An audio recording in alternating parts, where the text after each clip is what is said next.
Minority Affairs के Union Minister Kiren Rijiju na achouba thoudang louraga houdokkadouriba Northeast Hockey Development Society के Matengna Manipur की hockey infrastructure da Chaona Ahongba Leiragani haina hockey India की hannagi President Gyanendra Ningombam na phongdorakli wafamasi chanung da leiba UNACO School की hockey field da Manipur hockey amasung UNACO School ani na khutsamnaraga ngasidagi hokiba ani suba UNACO Cup Englishing ani kunmanga houdokpagi thoramda mahakna phongdokkibani hockey Olympian KSH thoiba yauna pangthokiba tournament houdokpagi thoramadada chief guest ki warol piradna Gyanendra Ningombam hai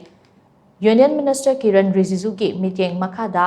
hanggadoriba Northeast Hockey Development Society asida awang nongpoke tongan ba state ke chief minister singsu patron member oina yaugani Northeast state singda hockey ki infrastructure sing haina wangba thakta pukhatnabagidamag Union Minister Kiren Rijiju na Minority Affairs tagi mateng logani haibagi thazabasu pirakpa leire hockey ki infrastructure sing semgat sagat nabagidamag ahanba phase ki oina Manipur Assam amadi Arunachal Pradesh ta meeting thamlagani masida Manipur ki infrastructure semgat paga mari leinana project report ama state government na recommend tawraga Thana bahotnari karigumba thoudang asina mai paklabadi state asida hockey ki anauba infrastructure kaya uba phanglagani Government of India na hockey masana ase promote tongna ba state ki unit singda khanghanbasu leire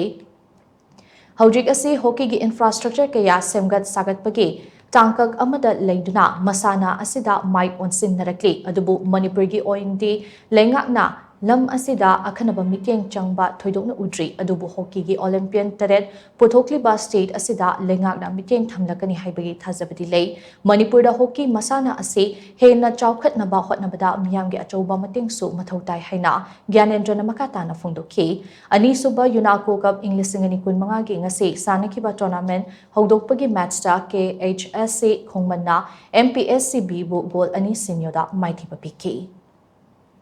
Sanadabadi Yadavani national player Putukaba Yadavani Pishak 30 lakhs Kimakada Leva population Leva Manipur City. We have just thrown out as many as 7 Olympics. It's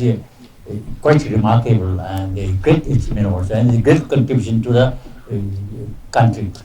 Adana Singapore City da Kuna Masi Kamaton hockey is the development of the hockey in Manipur, Chikaman, Porkatagi, Haina, Tawasi, the Koi, Unako Gumba, Yam, the Kanoiba, Static Oiba, Yam, the Koi, Sarabu, Yokatabia, Sanorina, a Koi, Kanoni, Gaiba, Koi, Posted Laga, Koi, Smointona, hockey, Masana Sidita, a tournament sponsored to Bugasi, Yam, and Koi Manipur hockey. Like for Manipur in a level of in our management, Thakasari being